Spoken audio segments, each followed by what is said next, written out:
이렇게 또 열심히 현장 강의에서 수업을 하고 있으니 함께 하시려면 연락주 있으니까 열심히 같이 철저한 관리 속에 수업 같이 할 수 있으니까 연락 주세요. 안녕하세요. 구강사 박문석입니다. 3월 모의고사 보느라 정말 고생하셨고요. 해설 강의 진행해 보도록 하겠습니다. 공통과목 전문항 해설입니다. 3월 모의고사는 둘 중에 하나겠죠? 잘 본 사람도 있을 거고요. 못 본 사람도 있을 겁니다. 간단한 당부부터 한다면 잘 본 사람을 생각하세요. 이건 평가원이 아니야. 원래 수험생이 평가원스럽다, 아니다 이렇게 판단하는 건 별로 도움이 안 돼요. 별로 좋지 않죠. 왜? 이득이 없으니까. 근데 잘 본 경우에는 뭘 방지하기 위해서, 자만을 방지하기 위해서 이건 내 실력이 아니야 라고 생각하면서 억지 텐션을 가지고 1년 내내 우리가 짜놨던 그 공부 계획을 그대로 지켜주려고 노력해 주시는 게 필요하죠. 못 본 경우에는 이렇게 생각해야 될 거예요. 식상한 이야기는 별로 할 필요 없겠죠. 3월 모의고사 성적이 뭐 수능 성적이다, 당연히 아닐 거고요. 시작점, 여기부터 시작한다 일 뿐인 건데, 시작점과 도착점이 똑같으면 그냥 1년 내내 아무것도 안 했다 밖엔 안 되는 거잖아요. 우린 그러지 않을 거니까 얘는 시작점일 뿐이야, 뭐가 부족한지 체크해야겠어 라고 조금 점검의 어떤 내용으로 활용하시는 게 일단 필요할 거고요. 시작점이 이러니까 앞으로 도착점까지 가기 위해 어떤 공부들을 해나가야 될지 그런 계획을 조금 더 구체적으로 요 3월 모의고사 바탕으로 세우시는 걸 한번 추천드려 보겠습니다. 이것과 이것 중에 요 생각들 있잖아요. 이 중에 좀 더 진실에 가까운 건 얘예요. 사실 잘 본 사람은 그냥 잘하는 걸 수도 있어요. 그냥 아예 잘하는 사람일 수도 있는데 공부 계획을 지키기 위해 억지로 자신을 채찍질 해봐라, 이런 내용이고요. 얘는 진실입니다. 시작점일 뿐인 건 진짜기 때문에 지금부터 차근차근 같이 쌓아가는 공부를 같이 해나가자, 이런 내용입니다. 진행을 같이 해볼까요? 또 뭐 총평? 간단하게 뭐 진행해 본다면 시험 자체는 좀 뭐 무난했다, 평타에 가까운 시험이었다 얘기하고 싶고요. 뭐 어떤 사람들은 얘기하겠죠. 뭐 비문학이 좀 뭐 구렸다든지 뭐 문학이 구렸다든지 얘기할 수 있겠지만, 글쎄요. 문학에서 약간 현대시 그리고 고전시가 요 파트가 조금은 별로였던 느낌은 있었지만 요거 제외하면 괜찮았고요. 평가원스러웠냐? 라고 굳이 그 기준을 가지고 이야기한다면 네, 충분히 평가원스러웠다 얘기할 수 있고요. 비문학 있잖아요. 비문학은 조금 지문별로 인상이 좀 달라서 내용을 봐야 되는데, 비문학의 첫 번째 경제 지문 있죠. 경제 가나 지문 있는데 요 가나 지문은 보이는 것보다는 되게 쉬웠다. 그냥 덮어놓고 쉬웠다 얘기하는 게 아니라 그냥 보고 그 그래프나 그런 인상들에 쫄아서 나 못하는데, 나 경제 잘 못하는데 할 만한 그런 지문은 절대 아니었다. 그래서 보이는 걸 넘어서 조금 더 읽어보고 조금 더 할 일들을 수행하는 그런 지문으로서 약간 공부할 만한 가치가 있는 지문이다 라는 생각이 분명히 들고요. 기술 지문은 문제 하나가 굉장히 좋았다. 굉장히 굿. 보기 문제였고요. 아주 깔끔하게 문제를 잘 냈다, 이런 생각이 분명히 들었습니다. 이따 같이 풀면서 이야기해볼 수 있겠죠. 그리고 지문도 괜찮았던 것 같아요. 지문도 되게 좋았고, 누군가는 어렵고 누군가는 되게 깔끔하게 쉽게 풀어낼 수 있는 그런 지문으로 나와서 굉장히 뭐 제 맘엔 들었다, 제 취향이 뭐가 중요하겠냐마는 제 맘엔 들었다, 이런 내용이고요. 인문 지문 하나 조금 짜증나는 거 있었잖아요. 되게 좀 뜬구름 나는 이야기 하는 거. 얘는 문제에서 요구하는 이해 수준과 지문 자체의 어떤 디테일 내용들 차이가 좀 났다. 지문 자체의 디테일이 더 컸다, 이런 거고요. 이걸 다 못 이해하고 나 문제는 다 맞췄는데 이거 잘한 건가 못한 건가? 잘한 거예요. 하지만 이 지문 자체의 디테일이 조금 남아있다면 걔를 추가적으로 공부하는 건 꽤나 나쁘지 않은 그런 지문이 될 거다 하는 생각은 들어서, 저는 실전적으로 같이 해설은 하겠지만 요거 좀 남아있는 부분까지 같이 한번 살펴볼 수 있게 그렇게 한번 해설하는 걸로 진행해 보겠습니다. 선택 과목은 선택 과목대로 또 따로 찍어서 올리면 되겠죠? 진행해 볼게요. 구독, 좋아요. 먼저 독서론 파트입니다. 독서론 파트는 다른 비문학이랑 좀 다르게 말씀드리고 있어요. 뭐냐면 중심 내용이 세부 내용 파악보다 훨씬 더 중요하다, 요 정도? 세부 내용은 문제에 안 나오나요? 그건 아닙니다. 이제 세부 내용을 미리 처리하지 않아도 돌아가서 확인할 수 있을 정도? 그 정도로 문제가 출제되고 있기 때문에 중심 내용 위주로 쭉쭉 읽어 나갈 수 있다면, 그리고 세부 내용에 뭐 간단한 표시나 기억 정도 할 수 있다면 분명히 문제 풀 때 뭐 큰 어려움은 없을 것이다, 요 정도고요. 자세한 해설은 할 필요는 없겠죠. 다만 비문학에서 되게 중요한 수업 때 말하고 싶을 정도의 어떤 태도들이 분명히 이 지문에 녹아있기 때문에 간단하게 내용만 보고 가겠습니다. 여기에 이런 내용이 있어요. 배경지식. 배경지식은 활성화한다. 이를 활용해 글의 내용을 정확히 이해한다. 이렇게 말하죠. 배경지식을 활성화하고 활용하는 건 너무나 중요한데 배경지식을 일부러 쌓아라. 일부러 공부해라. 이런 내용은 없어요. 결과적으로 이게 쌓이는 거지. 근데 이거 있잖아요. 우리는 배경 지식이 부족한 상황을 만나게 되면 어떻게 하나요? 비문학을 힘들어하는 친구일수록 이런 걸 하죠. 나 이거 잘 모르는데. 그 경제지문 그래프 나오는 것도 마찬가지예요. 나 이거 준비 안 됐는데 내 머리로 돌아와서 내 머리를 점검하고 몰라만 막 이야기한단 말이죠. 근데 여기서 써 있어요. 뭐래요? 배경 지식을 다시 점검하는 게 아니라 글의 전후 맥락을 고려해 글의 의미를 구성한다. 즉, 글 안에서 해결해라. 이런 얘기가 나와 있잖아요. 제가 말하면 잘 안 믿어주니까 여기에 지문으로 나와 있는 거니까 조금 더 같이 이야기할 만하겠죠? 되게 중요한 태도가 될 거고요. 그래서 나오지 말고 글 안에서 제발 해결해라. 할 수 있는 걸 다 해라. 배경 지식은 이미 있는 만큼은 작동하고 있을 테니까 제발 배경 지식의 부족을 탓하고 다시 지문에서 튕겨 나오는 그런 일을 좀 하지 말아달라. 뭐 이런 이야기. 그 다음 또 하나. 필요하면 참고 자료를 찾아 관련 부분에 대한 이해를 확충한다. 이렇게 말했는데요. 이 필요하면이 어떤 순간인지 알아요? 다 읽고 푼 후. 읽고 풀었으니까 끝. 이게 아니라 이거에 대해 조금 더 찾아봐야겠는 걸. 외부적인 어떤 정보는요. 그 문제풀이 상황이 끝나고 나서 추가적으로 해주면 좋다. 이런 내용인데 중요한 거 첫 번째.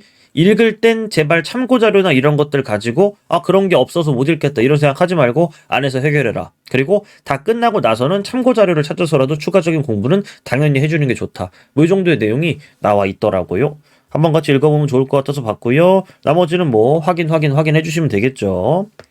A 내용 이따 문제 나올 거니까 미리 보고 간다면 경서를 읽는다. 왜? 굉장히 좋은 책이니까. 근데 경서는 어렵다. 그래서 뭐 해라? 반복적으로 읽어라. 그리고 달라진 상태를 고려하여 새로운 독서 방법을 적용해라. 이땐 배경 지식이 활용될 수 있다. 이 정도 내용이 끝입니다. 그리고 능숙한 독자는 한 편의 글을 완전하게 이해하는 데 그치지 않고 지속적인 독서 활동을 지향한다. 독서 이력을 점검하고 독서 목록을 정리한다. 이걸 하면 자발적이고 균형 있는 독서를 할 수 있다. 이 정도의 내용. 맨 마지막엔 독서 경험을 통해 얻은 지식과 지혜를 자신과 사회 문제 해결에 적극적으로 활용한다. 굉장히 독서 이론의 일반적인 내용이 쭉 담겨있는 그런 글이다. 라고 생각할 수 있고요. 1번 문제 바로 보면 되겠죠. 1번 문제의 그 출제의 어떤 의도가 좀 별론 것 같아요. 좀 치사하지 않나요? 내신에서 많이 물어보는 그 출제 패턴, 그 출제 요소를 그대로 활용해서 문제를 만드셨더라고요. 이거 어휘였어요. 지향과 지향의 차이 알아? 뭐 이런 문제가 되기 때문에 결과적으로 제가 볼 때 좀 별로고 좀 치사하다 이런 느낌이 들었는데 지향과 지향만 알면 아마 어렵지 않게 문제 풀어갈 수 있겠죠. 지향은 약간 긍정하는 느낌이라면 지향은 부정하는 것이다. 이것만 알아도 괜찮을 거고요. 여기에 지향 내용이 나옵니다. 답은 4번. 이렇게 하면 끝나겠네요. 넘어가 볼게요. 2번 원래는 굉장히 이 보기의 내용과 A에 있는 내용 그리고 A 이전 이후에 있는 내용을 막 연결해가지고 이 내용들을 막 이건 반복을 얘기하는 거구나 해가지고 막 짝짓기 해가지고 내용을 해석하는 거 이게 필요합니다. 근데 결과적으로 답이 아예 그냥 아닌 거 하나가 존재하기 때문에 문제풀이 어려움은 딱히 없지 않았을까 이런 생각이 드는 거죠. 답은 3번 이렇게 되겠습니다. 기존의 해석에 따라서만 글의 의미를 이해하라고 제안한 것이겠군.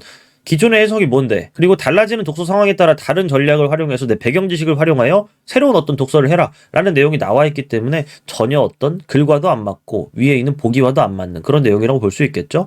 그냥 아예 어이없는 게 나왔으니까 넘어가는 정도일 거고요. 3번은 보자마자 문제 유형이 적절한 거잖아요. 적절한 건 언제나 말씀드립니다. 되게 막연한 느낌이 들어도 좋으니까 막연한 나의 답을 먼저 만들기. 생각을 먼저 해야 된다는 거죠. 독서교육 종합 시스템에 접속하여 지금까지 읽었던 독서 이력 점검했다 이 녀석. 그럼 무조건 두 가지 중에 하나인 거예요. 첫 번째, 자발적인 독서를 하려고 하는 건가? 두 번째, 균형 잡힌 독서를 하려고 하는 건가? 쭉 읽어보니까 뭐예요? 균형 잡힌 독서를 하는 거구나. 끝. 미리 만들었다고요. 그 다음에 1번을 봤더니 답인 거라고요. 이렇게 문제를 풀 수 있으면 조금 더 좋겠다. 독서로는 요 정도 점검하고 지나갈 수 있겠죠? 넘어가 볼게요. 그 다음 지문부터는 조금 더 진지하게 읽어야 되는 내용이니까 조금 더 자세한 해설과 함께 같이 해보겠습니다. 이 지문을 통해 말씀드리고 싶은 메인은요. 그래프는 쫄아서 나중에 봐야지 하는 대상이 아니라 글과 하나하나 대응시키며 처리해 나가야 되는 또 다른 정보다. 이런 말씀 드리고 싶고요. 같이 한번 진행해 볼게요. 가부터 읽어야겠죠? 가 읽고 가에 대한 문제를 푸는데 아마 경험해 보셨겠지만 가에 해당하는 문제들이 많이 없습니다. 그래도 가 읽고 가만 가지고 할 수 있는 일들은 최대한 수행하는 게 당연히 좋겠죠. 아무리 가와 나의 연결이 중요하다 이런 말들을 많이 들었다고 할지라도 당연한 거예요. 가 가지고 가 문제 푸는 건. 들어가 볼까요? 식품처럼 개인 차원에서 미안하다가 첫 번째 정보에서 할 일 뭐예요? 손이 바로 나가면 좋지 않나요? 사용재 그리고 공공재. 사용재는 뭔데? 개인 차원의 소비. 공공재는 뭔데? 공동소비. 둘의 차이 부각했다면 넘어가면 되겠죠. 공공재에 대한 정의는 다양하지만 공급 주체에 따라 규정되는 것은 아니며 그런 거구나. 뭐가 중요하다. 주체는 중요하지 않다. 성격이 중요하다. 이런 내용이었습니다. 그 다음 정부의 공공재 정책은 언제나 앞정보와 연결하는 게 중요하기 때문에 저는 얘를 읽자마자 다시 돌아가는 걸 추천하겠습니다. 위의 내용이 정확하게 파악이 될수록 앞으로 편해질 거거든요. 정부의 공공재 주체가 중요하지 않다는 건 꼭 정부가 주체일 필요가 없다. 이런 내용으로 연결할 수 있겠네요. 추가적인 행동이긴 하지만 위에랑 연결하려는 그런 태도는 굉장히 중요했던 그런 부분이라고 볼 수 있겠습니다. 공익을 목적으로 하는데 공익이 뭔데 이 공익이 무엇인가에 대해서는 실체설과 과정설이 있다. 아이고 이렇게 나오면 땡큐 아닌가요? 1번, 2번 번호 붙이면 되고요. 1번 그리고 2번 이렇게 처리하면 끝나겠네요. 1번 실체설은 사회에서 합의된 절대적 가치 예를 들어 인권 등을 공익이라 보는 입장이다. 절대적 가치가 뭔데? 인권 같은 것. 괜찮죠? 그 다음 과정설은 공익과 특정 실체의 연결을 부정하고 특정 실체의 연결? 공익과 특정 실체의 연결 그 자체는 아마도 인권 같은 걸 공익이라고 보는 입장이 아닐까요? 근데 그걸 부정한다. 즉 1번과 2번은 아예 다르다는 거죠. 공익을 발견해 나가는 의사결정 과정에서의 적절한 절차를 중시한다. 그래서 과정에서의 적절한 절차를 중시하니까 과정설이구나. 끝. 위에 내용 보면 사용재와 공공재 오케이 했고 그다음 주체가 중요한 게 아니면 성격이 중요한 것이다. 공익을 목적으로 하는데 공익은 1번, 2번이 있고 1번, 2번은 되게 다르구나. 끝. 점검했다면 넘어가면 되죠. 이 점검 과정에 몇 초를 써야 되나요? 5초 쓰시면 됩니다. 말로 하니까 길지 5초 동안 점검해가지고 끝낼 수 있는 그런 내용 분명히 맞잖아요. 이 5초가 오히려 지문 읽고 문제 푸는 그 시간 자체를 더 줄여줄 거예요. 믿으세요. 괜찮습니다. 그 다음 어떤 공익이 다른 공익과 서로 공존하기 어렵거나 적절한 절차를 거치더라도 대립되는 의견을 서로 대등할 경우 정책 딜레마에 빠지기 쉽다. 연결해보자고요. 어떤 공익, 인권 같은 거? 다른 공익, 인권이 아닌 다른 거? 서로 공존하기 어렵거나 아까 1번에 대한 내용이구나. 적절한 절차를 거치더라도 대립되는 의견을 서로 대등할 경우 이게 뭐야? 2번 관련한 내용인 것 같은데요. 과정설로 보더라도 적절한 절차를 거쳤어. 그러면 공익을 추구하는 건 괜찮은 거 아니야? 근데 서로 대립되는 의견을 서로 대등할 경우에 정책 딜레마에 빠지기 쉽대요. 정책 딜레마 보자마자 알면 좋겠지만 안 봐도 모르겠죠? 물음표 찍고 기다리는 거예요. 뒤에서 설명해 주겠죠. 정책 딜레마는 정의 나오네요. 비교 불가능한 가치나 대안에 대해 어느 하나의 대안을 선택하면 선택되지 않은 대안이 주는 기회 손실이 크기 때문에 선택이 곤란한 상황을 말한다. 그런 거구나.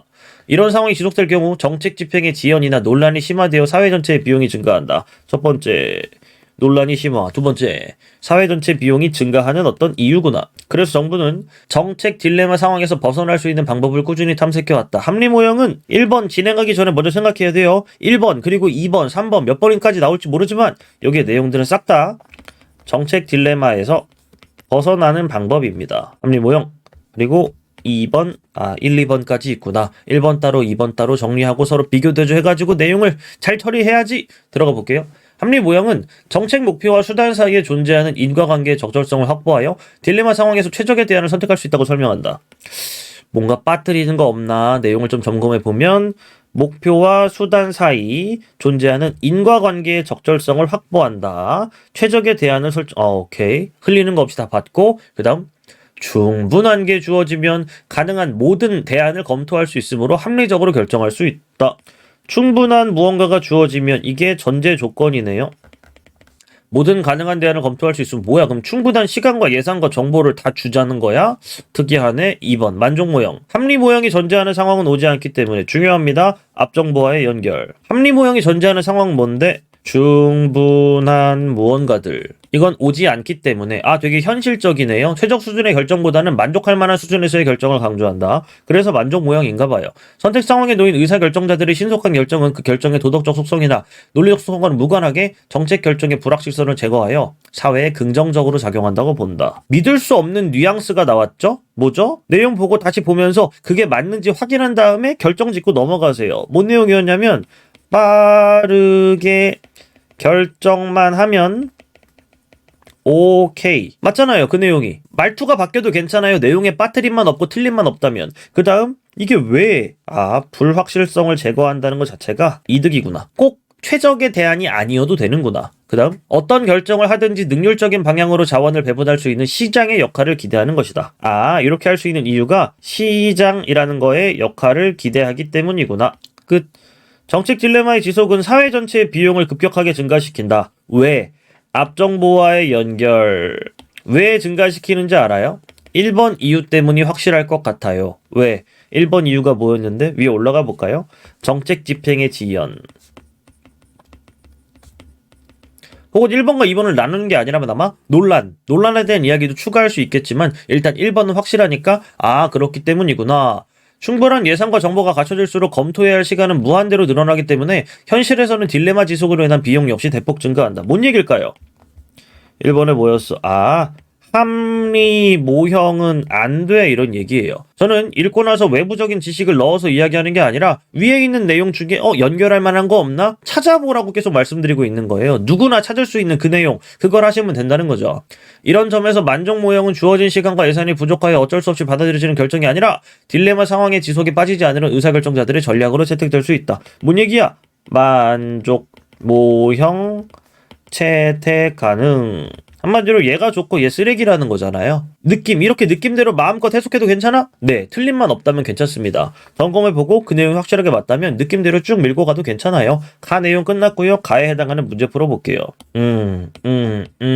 고를 게 없네요. 2번, 3번 중에 있을 거고요. 나를 읽어야 분명히 풀 수 있는 문제가 될 겁니다. 4번은 왜 아니라고 하는 건가? 정책을 평가할 수 있는 방법이 아니라 뭐였죠? 정책 딜레마에서 벗어나는 방법이었기 때문에 지워지는 그런 순간이고요. 5번, 정책 결정 시 고려해야 할 요소를 분석한다. 그런 것도 아니었으며 정책 효과의 극대화 여부를 판단하는 기준, 그런 것도 아니었습니다. 그냥 모형 2가지를 소개했고 그 중에 합리 모형 말고 만족 모형에 대한 어떤 채택, 그런 것들이 일어나는 순간이었을 뿐이죠. 5번, 풀 수 있다.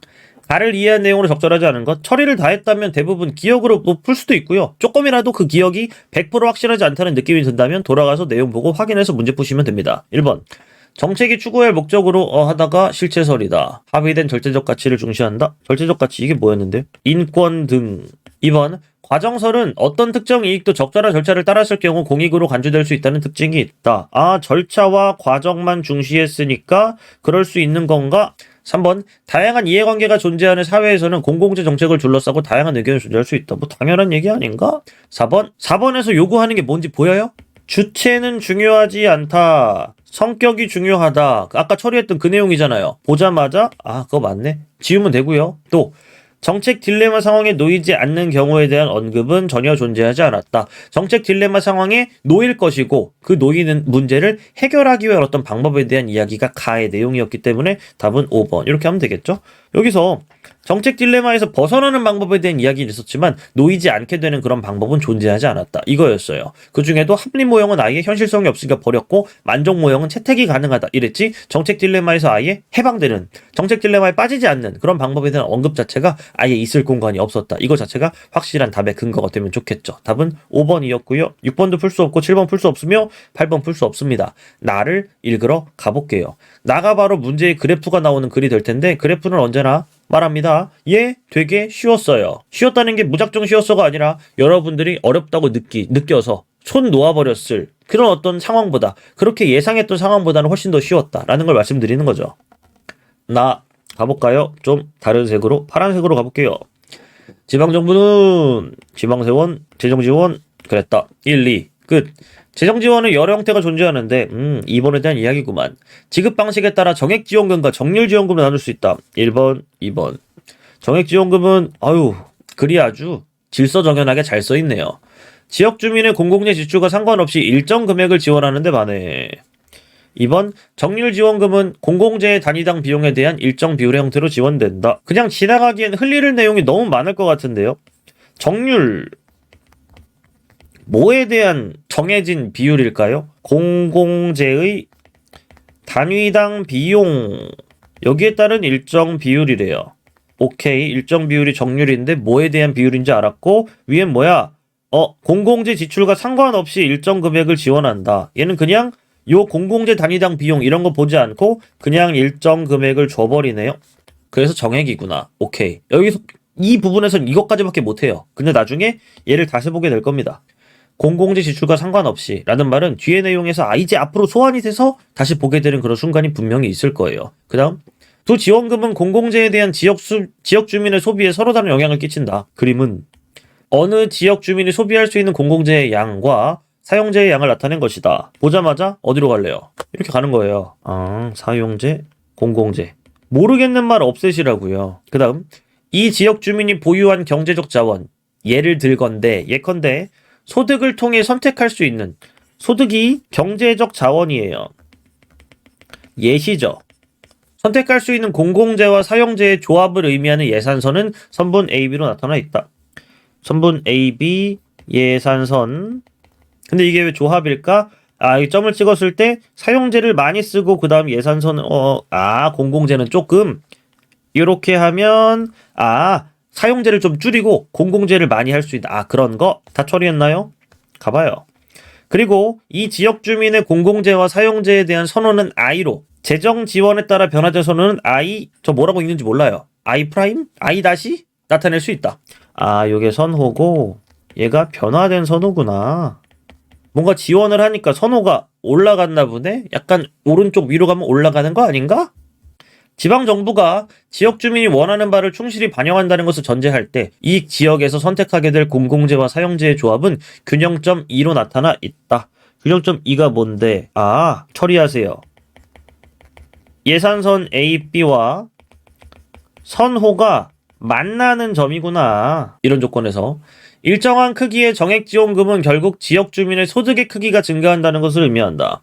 소득의 크기가 증가, 정액지원금 소득 증가. 뒤에 정액지원금은 공공재 소비든 사용재 소비든 어디든 사용될 수 있기 때문이다. 소득 증가의 이유가 이거래요. 공공재든 사용재든 어디든 사용 가능. 그래야 소득이 증가한 것이다. 이렇게 보는 거죠. 그래서 이 정액지원금을 받은 후에 예산선은 원래의 예산선이 바깥쪽으로 평행이동에 만들어진 선분 JK가 된다. 왜 평행이동을 하는 걸까?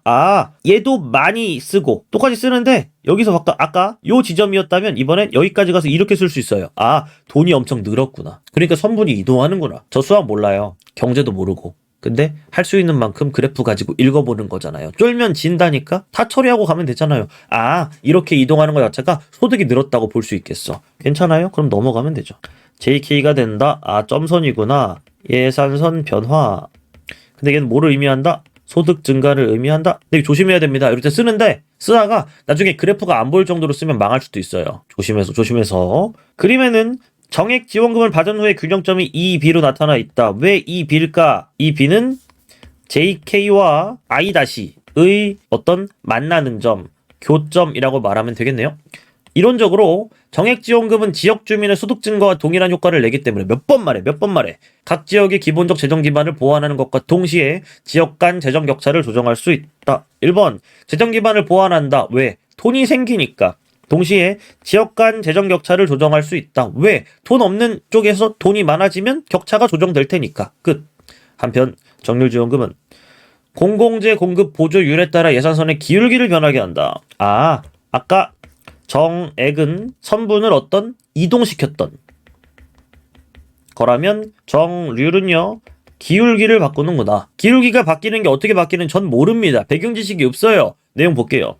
AB였는데 AG로 변한다. 저는 수포자로서 이렇게 얘기하는 거죠. 기울기가 바뀌었다는 건 하나는 그대로 놓고 이렇게 할지 정하는 거구나. AB가 AG가 됐다. G가 어딨냐? 요게 G구나. 이렇게 안 보이게 된단 말이죠. G가 맞네요. 그죠? 이렇게 G가 됐으니까 기울기가 완만해진 건지 급해진 건지도 전 모릅니다. 기울기가 변화했다고 하네요. 이렇게 정률 지원금이 지급되면 그 지역이 선택하게 되는 균형점은 EM이 된다. 왜? AG와 I-의 교점이 되겠죠. 이 경우 그 지역이 선택하는 공공재의 양이 증가되는 것으로 나타나 있다. 왜? 정률 지원금 받았으니까. 그리고 양이 증가하는 게 맞나? 보여드리기 위해 조금 지울게요. 원래는 2였단 말이죠. 근데 2M이 됐습니다. 그러면 요만큼을 선택했었는데 왜? 이게 공공재니까. 근데 여기까지 가니까 이만큼이 더 선택이 되게 되는 순간이네요. 처리할 수 있다니까요. 그리고 결국 가격 보조에 의미를 갖는 정률 지원금은 지방 정부가 더 많은 공공재를 생산하도록 유도하는데 정액 지원금보다 더 효과적이라는 것을 알 수 있다. 그럼 웃기네요. 아까 합리 모형과 최종 모형인가? 만족 모형인가? 뭐 그것처럼 합리 모형 버리고 만족 모형 채택하듯이 여기서도 정률 지원금 하면 되는 거 아닙니까? 앞서 언급했듯 이론적으로는 정액 지원금이 지역 주민의 소득 증가와 동일한 효과를 갖는다. 몇 번 말해? 3번 말하네요. 그런데 실증 연구에 따르면 정액 지원금이 교부되었을 때가 직접적으로 소득이 증가했을 때보다 공공재의 추가적 생산을 더 촉진시킨다. 그냥 소득 증가보다는 정액 지원금이 공공재를 더 촉진시킨다는데요. 한마디로 정률 지원금만 좋고 정액 지원금은 쓰레기다. 이게 아니라는 거죠. 그거의 이름을 끈끈이 효과라고 한대요. 따라서 어떤 정책이 공익 실현 목적에 더 적절한 것인가에 대해 의사결정자들은 숙고할 수밖에 없다. 왜? 뭐야? 정률 하면 되는 거 아니야? 위의 내용과 연결해서 납득하고 가세요. 기본적 재정 기반을 보완하고요. 동시에 지역 간 재정 격차를 조정할 수 있는 부수적인 효과가 얜 있었고요. 얜 밑엔 없어요. 정액 지원금은 있고요. 정률 지원금은 없어. 그러니까 정률이 더 좋죠. 공공재를 고려할 땐. 근데 정액은 쓰레기가 아니었고요. 뭐를 하는 효과가 있다. 효과 1, 2가 있더라. 그러니까 뭘 할지는 아마 고민의 대상이 되겠다. 이런 내용으로 끝나게 되겠네요. 어려운 그래프가 맞았을까요? 글쎄요. 다 읽어주고 있는 글이 있었고 내용을 대응시키면서 읽으면 그래프가 그냥 그렇구나 이렇게 확인되면서 처리되는 그런 정보의 일부일 뿐이었기 때문에 아마 할 수 있는 것들이 지금 여러분들이 한 것보다 조금 더 많지 않았을까 이런 생각은 분명히 드는 그런 그래프라고 볼 수 있겠습니다. 문제 풀어볼까요? 4번에 답은 3번이네요. 그냥 너무 3번이라 넘어가도 될 것 같은 그런 내용이 되겠죠? 넘어갈게요. 다음 6번 기억이 뭔데? 기억, 합리, 니은, 만족. 이름 맞나요? 네, 합리, 만족 맞네요. 그리고 합리의 키워드는 뭐였는지 생각해! 갔더니 목표와 수단 사이의 인과관계, 적절성, 그리고 충분한 무언가가 있다면 최적의 모든 걸 할 수 있어. 만족 모형은 빨리만 하면 돼. 특이한 건 얘가 내용이 되게 적어요. 만족 모형은 빨리만 하면 돼. 하면 뭐가 좋은데? 불확실성을 제거해. 그리고 뭐에 기대하는데? 시장의 역할을 기대하는 것. 그냥 읽고 풀 수도 있지만 생각해보자고요, 여러분. 6번 같은 문제에서 출제자가 할 수 있는 적절하지 않은 답 만드는 패턴은 뭐가 있을까요? 생각했나요? 기억 내용을 니은이라고 하겠죠. 니은 내용을 기억이라고 하겠죠. 그걸 잡아내는 걸 먼저 생각해도 되잖아요. 근데 우리는 막연하게 생각합니다. 그렇게 안 나오고 더 어려울 수도 있잖아. 문제는 언제나 쉬울 가능성 먼저, 뻔한 무언가의 생각을 먼저 해서 적용해보고요. 안 되면 그 다음 단계, 그 다음 스텝으로 넘어가는 거예요. 기억을 니은이라고 했네요. 인과적인 도출. 이거 뭐죠? 인과적 도출. 위치 가지고 하는 거예요. 인과. 괜찮나요? 근데 이걸 니은이라고 하면 어떻게 기억이라고 해야지 바꿔치기가 되어 있다. 이게 끝이었고요. 답은 3번이 되는 그런 문제라고 보면 되겠습니다. 7번 나의 그림을 이해한 내용으로 적절하지 않은 것. 그림을 아예 좀 가지고 올까요? 설명하기 위해. 요래 지우고 복사하기. 붙여넣기. 잘못 복사했네요. 이제 됐겠죠? 복사하기. 왜 안 되죠? 자, 마지막으로 할게요. 죄송해요. 스크린샷 촬영. 이거네. 복사. 붙여넣기. 됐다. 볼까요? 정액지원금과 정률지원금이 모두 없다면 점 2가 해당 지역에서 선택될 공공재와 사용재의 균형이다. 그쵸? 이건 내용일치 아닌가요? 지우면 되겠죠?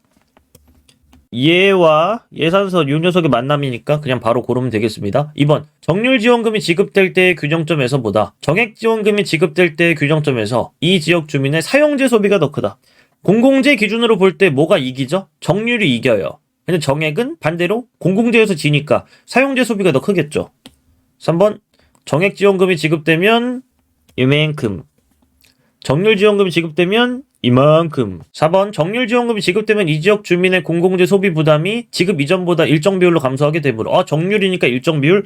내용 대응만 확인하시면 돼요. 예산선이 선분 AB에서 AG로 이동한다. 뭐야? 내용일치잖아요. 그래프가 아니네요. 점 2B에서의 공공재 소비 수준은 점 2M에서의 공공재 소비 수준보다 낮으므로 2M, 2B 공공재 소비 수준은 점 2M보다 낮다. 그렇긴 하네요. 얘랑 얘의 차이니까. 근데 정률지원금이 지급되면 여기에서 여기로만큼 소득금액이 감소한다. 지원금이 지급되는 건 뭐에서 뭐로의 변화를 이야기하는 거죠? 언제나 2에서 2b 혹은 2에서 2m 요거란 말이죠. 근데 그걸로 인해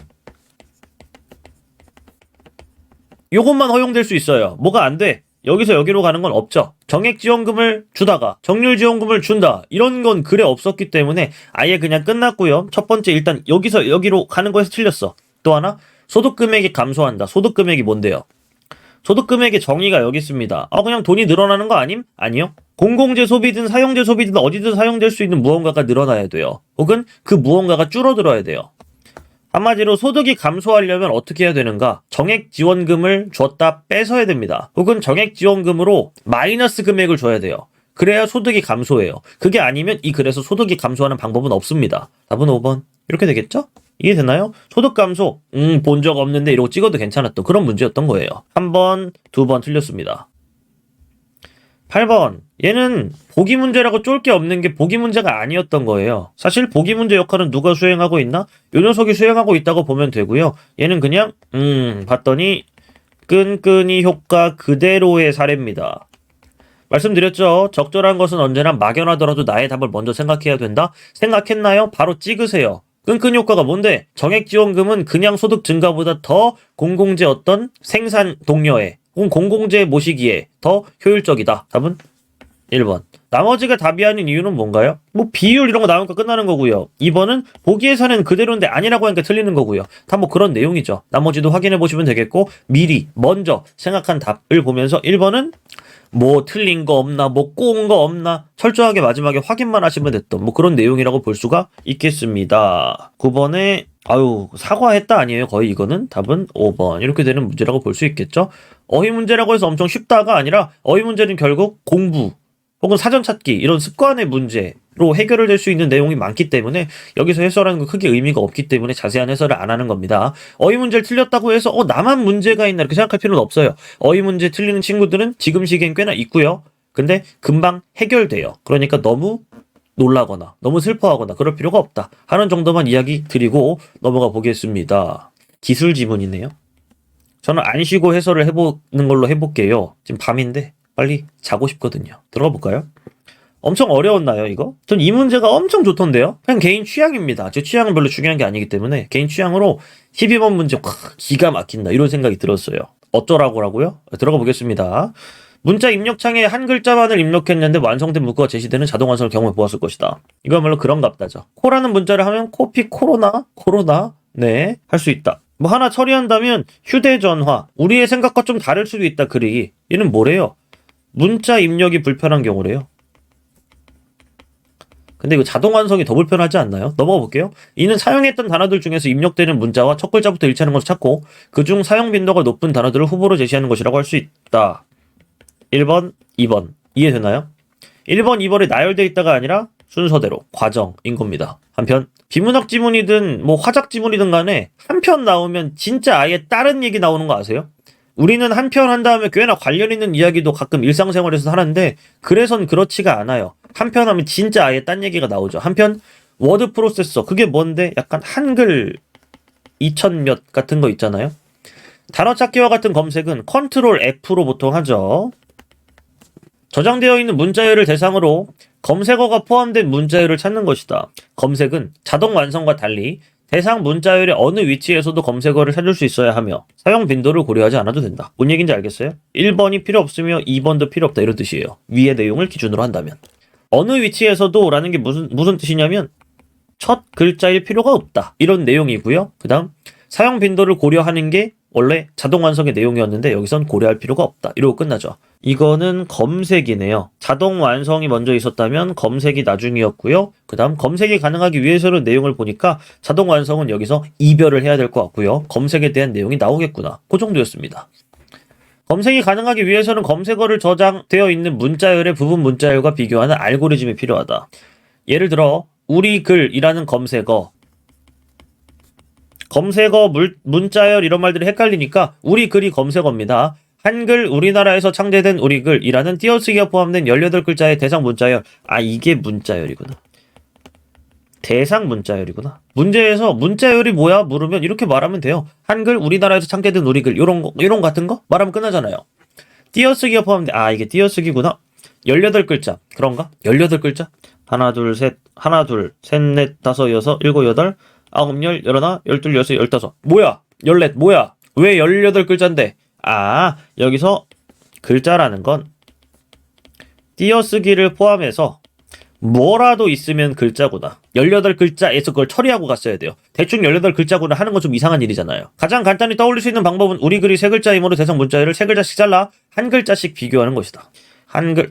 여기서 한 번 더 확인이 되죠? 뭐라도 있으면 글자구나. 16개의 비교 대상을 만들고 이를 검색어와 각각 비교하여 모두 같은지 확인한다.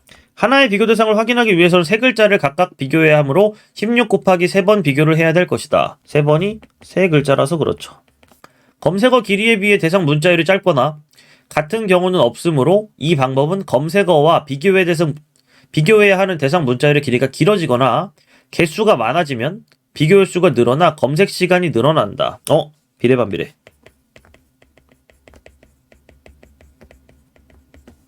뭐래요? 대상 문자열 길이가 늘어나거나 대상 문자열의 개수가 많아지면 비교 횟수가 늘어나니까 검색 시간이 늘어난다. 얘네가 많아지면 무조건 검색 시간이 늘어난다라고 이해하지 마시고요. 비교 횟수가 많아지니까 그런 거구나. 앞에 있는 이 16이라는 숫자가 커질 겁니다. 뭐 그런 내용 보시면 되겠고요. 그 다음 검색 시간을 줄이기 위한 다른 방법은 없을까? 보통 많이들 하는 구조에 대한 내용이 나왔죠. 문제에 따른 해결이 제시될 거고요. 질문에 따른 답변이 제시될 겁니다. 근데 하나씩 처리하다 보면 당연히 알게 되는 내용일 거고요. 검색어와 비교 대상을 한 글자씩 비교하지 않고 3글자씩 한 번에 비교할 수 있다면 그만큼 비교 횟수가 줄어들게 되어 검색 시간이 줄어들 것이다. 여기서 처리해야 돼요. 16 곱하기 3을 16 곱하기 1로 바꾸겠다는 거예요. 한 번에 비교할 수 있다면 이니까. 이거 어떻게 알았는데? 위의 내용과 관련 지으려고 하면 알 수 있어요. 이를 위해 각각의 문자열의 특정 값을 생성하는 함수를 설정할 수 있다. 이런 함수를 해시 함수라고 하고 어떤 문자열에 대해 해시 함수가 생성한 값을 해시 값이라고 한다. 그렇구나. 뭐 할 수 있는 게 없잖아요. 앞에 있는 내용과 연결할 것도 없고 뭐 추가적인 이해를 할 것도 없고 만일 해시 함수가 입력 가능한 문자열에 대해 모두 다른 해시 값을 생성한다면 검색어의 해시 값과 비교 대상의 해시 값을 비교하여 두 문자열이 일치함을 단번에 판단할 수 있다. 왜? 해시 값이 일치할 테니까. 입력 가능한 문자열에 대해 모두 다른 해시 값.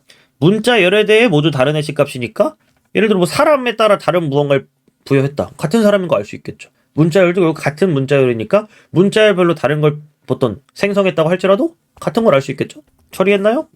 앞에 예와 같이 검색어가 3글자이고 18글자의 대상 문자열이 제시된다면 비교 대상은 16개다. 이걸 굳이 해볼 필요가 없어요. 왜? 위에서 말해준 거니까. 하지만 각 비교 대상에서 문자열 비교는 한 번의 해시값 비교로 줄어들기 때문에 전체 비교 수는 감소하게 된다. 한 번 더! 16 곱하기 3이 16 곱하기 1로. 물론 해시값을 생성하는 해시 함수의 연산 시간이 추가되지만 추가되는 연산 시간이 각 글자 단위의 비교에 필요한 연산 시간보다 짧다면 글자 비교 전체적인 검색 시간이 단축될 수 있다. 이런 이유로 해시 함수는 연산이 간단하면서도 중복되지 않는 해시 값을 생성할 수 있어야 한다. 끝. 10번 답은요? 괜찮죠? 동일한 해시값. 한 번도 동일한 해시값에 대한 이야기가 절대 없었고요. 중복되지 않는 해시값 있었고 모두 다른 해시값. 이 두 가지 말이 나오기 때문에 해시값은 어땠지? 라고 조금이라도 궁금증을 가지고 또 올라가서 찾아볼 수 있다면 분명히 풀 수 있는 문제였다. 라고 말씀드릴 수 있겠습니다. 그랬고요. 자동완성은 사용 빈도를 고려한다. 네. 자동완성은 2번으로 빈도를 고려했고요. 검색은 2번을 안 해도 된다. 라고 말했으니까 맞는 말이 되겠네요. 휴대전화는 문자 입력이 불편한 경우가 많습니다. 그리고 3번 검색은 저장되어 있는 문자열의 부분 문자열과 검색어를 비교하는 알고리즘을 활용한다. 알고리즘이란 말 아까 있었는데 내용 그대로 있네요. 지우면 되겠죠. A를 이해한 내용으로 적절한 것은 검색어의 길이가 짧아진다면 비교 대상의 개수가 줄어들어 해시값 비교 횟수가 증가할 수 있겠군. 비교 대상의 개수가 줄어드는데 해시값 비교 횟수는 왜 증가하나요? 검색어의 길이가 짧아진다면 비교 대상의 개수는 줄어드나요? 비교 대상의 개수는 늘어나겠죠? 왜? 대상 문자열은 그대로 있는데 만약에 2글자라면 2글자씩 이렇게 쪼개버린다면 조금 더 증가되지 않을까요? 2번 대상 문자열에 반복되는 글자가 많다면 해시값이 작아져서 해시값이 커지고 작아지는 그런 내용에 대한 건 나온 적이 없죠. 해시값은 그냥 각기 다르다, 중복되지 않는다 밖에 나온 적이 없습니다. 커지고 작아짐에 대한 내용이 아예 나온 적이 없기 때문에 2번은 제끼면 되겠고요. 3번 검색어보다 긴 대상 문자열의 개수가 늘어난다면 비교 대상이 늘어나 해시값 비교 횟수가 증가할 수 있겠군. 뭐야? 답은 3번. 이렇게 되는 순간일 거고요. 4번. 대상 문자열이 한 개일 경우. 대상 문자열이 뭔데? 아, 이런 문장 같은 거. 검색어의 길이가 짧아진다면, 아까는 세 글자였지만 뭐 두 글자가 된다면 비교 대상의 길이가 줄어들어. 비교 대상의 길이는 줄어들겠죠. 왜? 다 두 글자씩의 내용이 될 테니까. 근데 해시값 비교 횟수는 전체 대상 열이 있으니까 세 글자씩 하던 게 두 글자씩 된다면 더 많이 쪼개가지고 비교 횟수가 증가할 수 있겠죠. 5번 대상 문자열이 두 개일 경우. 아이고, 문자열이 두 개나 됐다고? 검색어의 길이가 길어진다면 비교 대상의 개수가 늘어나. 검색어의 길이가 길어지면 비교 대상의 개수는 줄어들긴 할 텐데 대상 문자열이 두 개가 된다면 어떻게 될지 모르겠네요. 해시 함수의 연산 시간이 증가할 수 있겠군. 대상 문자열이 두 개인데 검색어의 길이가 길어졌다. 그러면 서로 어떤 관계인지를 확인해야 될 것 같은데요. 적절한지 알 수 없을 것 같아요. 그리고 검색어의 길이가 길어지면 비교 대상의 개수가 줄어드는 거니까 일단 적절하지 않은 내용이라고 볼 수 있겠고 뒤의 내용은 결과적인 판단은 어렵겠다. 이렇게 보면 딱 맞는 내용이 되겠습니다. 답은 3번이고요. 넘어갈 수 있겠죠? 아, 좋더라고요. 어떤 경우에 고려하는지에 대한 생각도 필요하고요. 되게 여러 가지 생각이 많이 필요한. 그리고 조건이 일단 이거에 대한 생각을 좀 미리 가져가면 좋은 게 조건을 두 개는 다 활용해야 결과적인 답이 나오겠죠. 둘 중에 하나는 아예 판단하지도 않고 이것만 가지고 했더니 답이 나오네 개꿀. 그런 일은 일어나지 않는다는 거예요. 생각하시고 가볼게요. 우리 띄고 글. 이거 몇 글자예요? 네 글자예요. 근데 일단 조건 1, 2에 들어가는 게 있나요? 네. 조건 1, 2가 있다면 조건 2에 해당합니다. 조건 2는 뭔데? 띄어쓰기의 위치가 일치하지 않는 부분 문자열은 비교 대상에서 제외된대요. 띄어쓰기 위치가 일치하는 비교 대상 3개가 만들어진다. 라는데 위치는 뭔데? 두 글자, 하나 띄어쓰기, 한 글자. 두 글자, 하나 띄어쓰기, 한 글자. 하나, 둘, 셋.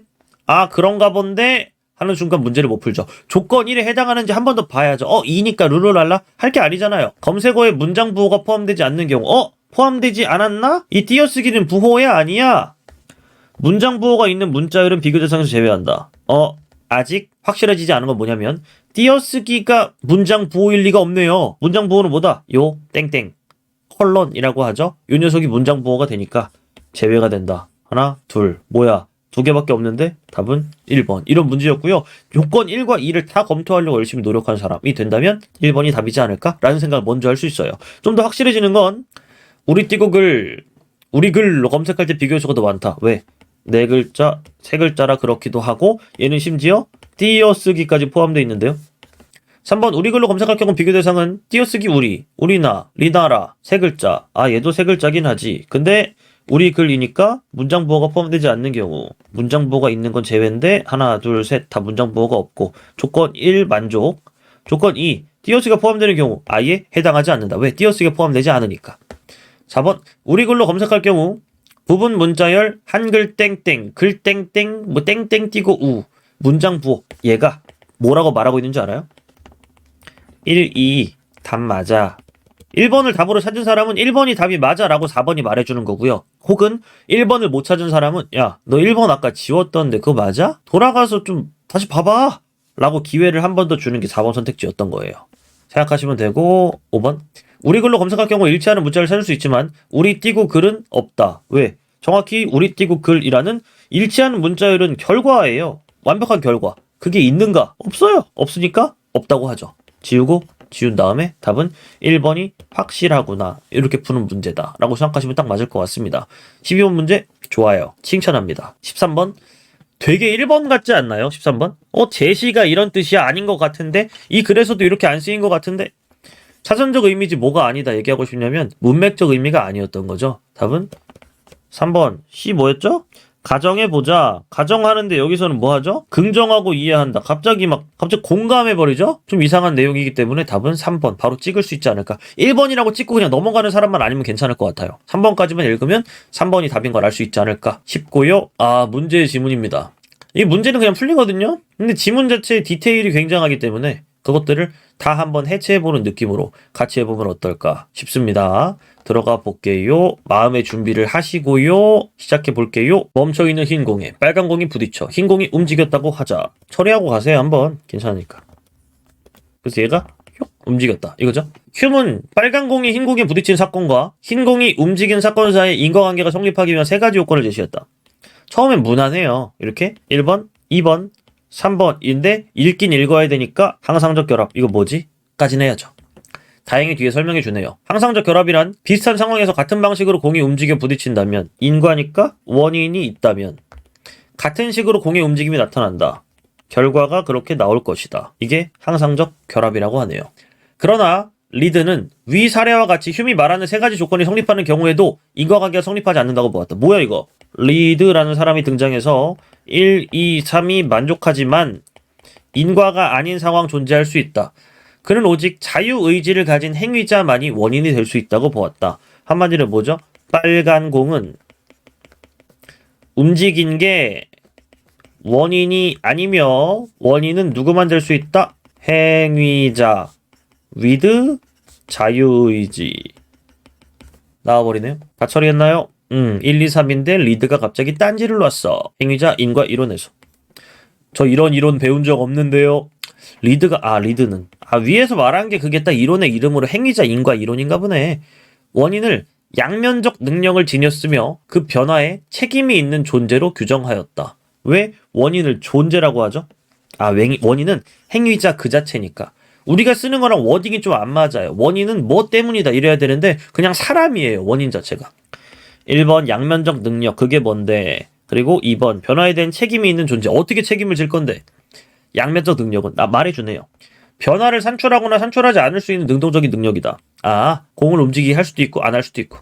그 변화에 그리고 행위자는 그 결과를 산출할 능력을 소유하여 그 능력을 발휘할 수 있고. 그쵸? 양면적 능력이니까.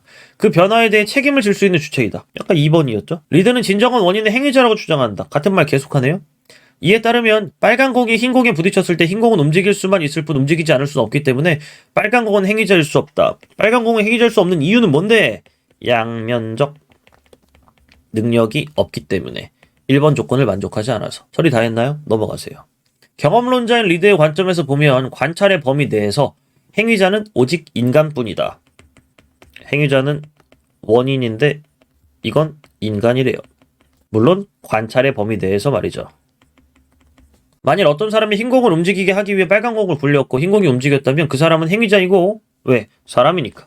흰 공이 움직인 것은 결과에 해당한다. 그 사람은 행위자이고 그 사람이 원인입니다. 행위자는 곧 원인이니까. 말 바꾸기를 의식적으로 해줘야 돼요. 그냥 되는 게 아니에요 이건. 리드는 이와 같이 결과가 발생하기 위해서는 행위자가 양면적 능력을 발휘해야 하며 이 사람이 원인인데 그 사람이 양면적 능력을 발휘해서 공을 움직여야 되는 거죠. 행위자의 의욕이 항상적으로 결합해야 한다고 보았다. 항상적 결합은 뭐죠? 원인이 있으면 결과가 있다. 근데 결과가 발생하기 위해서는 이라고 말하면서 1을 했는데요. 결과가 뭔데요? 공의 움직임이죠. 흰 공의 움직임이네요. 그럼 여기에 이런 결과가 있으려면 행위자가 뭐가 된다? 원인으로 존재할 건데 뭐가 있어야 된다? 1번 양면적 능력의 발휘 2번 의욕. 근데 의욕은 원인 파트에 해당하는 녀석으로서 이 의욕이 있으면 공 움직임도 있어야 되는 이런 항상적 결합까지를 이야기하고 있는 이런 내용이라고 보시면 맞겠죠. 이와 관련해 결과를 발생시킨 그 전에 리드는 이게 미쳤어요. 디테일. 의욕이 정신에서 일어난 하나의 사건이라고 보았다. 이 글에서 사건이란 뭘 의미하는지 알아요? 공이 부딪히는 것 같은 것. 그게 사건인데 리드는 의욕이 사건이라고 봤어요. 정신에서 일어날 뿐. 정신에서 일어나는 건 관찰 범위 내일까요? 밖일까요? 모릅니다. 아니라고 생각하는 게 맞겠지만 근거가 기준이 나와 있지 않기 때문에 넘어가면 돼요. 이와 관련해 결과를 발생시킨 양면적 능력의 발휘에 결합한 의욕이 또 다른 양면적 능력의 발휘로 나타난 것이며 왜? 의욕은 뭐니까? 사건인 결과니까. 이런 내용입니다. 그것은 또 다른 의욕을 필요로 한다. 왜? 결과라는 건 의욕이라는 것과 결과에 해당하는 사건은 의욕이라는 것과 항상적으로 결합을 하니까. 한마디로 요 의혹을 뭐라고 본 데서 비극이 시작된 줄 알아요? 얘를 사건이라고 봤대요. 근데 양면적 능력 발휘에 항상 같이 있는 요 의혹이라는 녀석은 다시 또 사건이니까 양면적 능력 발휘가 됐을 거 아니냐. 근데 양면적 능력 발휘와 함께 있기도 하고 또 의혹이라는 사건이라는 어떤 결과를 만들려면 무조건 항상적으로 결합하는 뭐가 있을 것이다. 의혹이 또 있을 것이다. 근데 의혹은 사건이라며. 여기에 또 양면적 모시기 의혹 꼬리에 꼬리를 무는 이런 일이 벌어질 것이다 라고 말한 것 같네요. 이러한 주장과 관련된 리드는 반박해 제발. 이거 반박해야 돼. 그래서 끝까지 갈 수 없잖아. 의혹과 같은 정신의 내재적 활동은 행위자의 양면적 능력의 발휘인 의혹을 일으킴과 그것의 결과인 의혹 자체를 구별할 수 없는 것이라고 보았다. 양면적 능력 발휘의 같은 이름은 의혹을 일으킴이래요. 그리고 의혹이 있긴 한데 이건 뭐다? 한 세트여서 구별이 안 된다. 이거에 대한 재반박을 하면 일이 복잡해질 거예요. 왜? 그래도 의혹은 사건이라며. 구별은 안 되는 건 알겠는데 그래도 의혹은 사건이라며. 이러면 끝나요. 사건은 언제나 결과로서 양면적 능력 발휘가 또 요구가 될 거고 또 의혹도 있어야 될 테니까. 그럼 이거 가는 거예요. 계속. 근데 여기선 일단 둘러댔죠. 구별할 수 없다. 이는 의혹을 일으킴의 경우에는 행위자의 능력 발휘 자체가 의혹이므로 행위자의 능력 발휘가 뭔데? 양면적 능력 발휘예요. 자체가 의혹이므로 또 다른 의혹이 필요하지 않음을 나타낸다. 결과가 있습니다. 얘가 되려면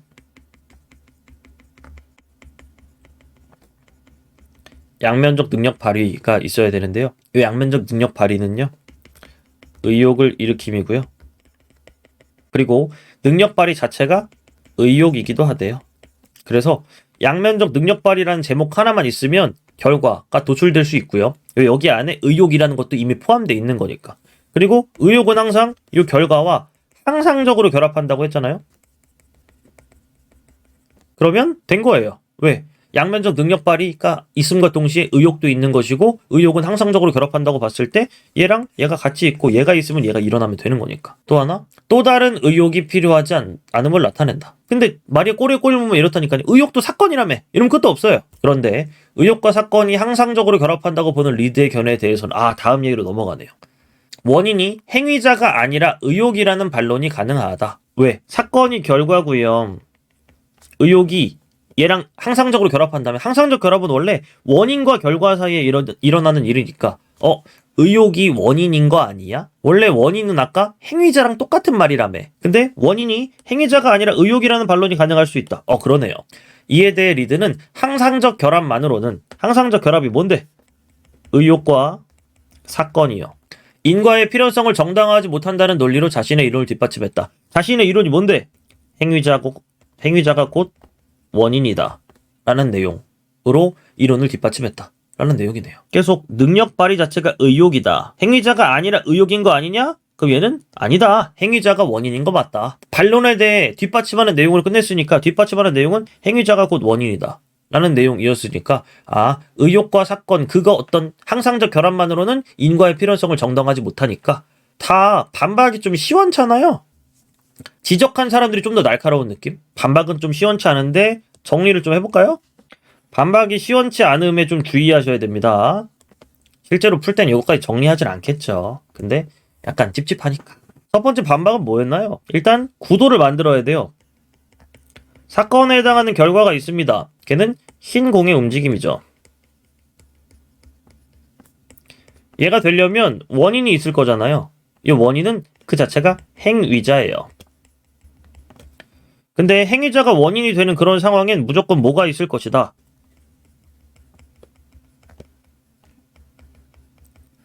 양면적 능력의 발휘가 있을 겁니다. 그리고 두 번째, 의혹이 있겠죠. 근데 의혹을 조금 더 디테일하게 쓰면 행위자의 의혹이 되네요. 이거에 대해 뭘 얘기할 건데 중간에 좀 짜증나는 이야기를 하나 했다고요.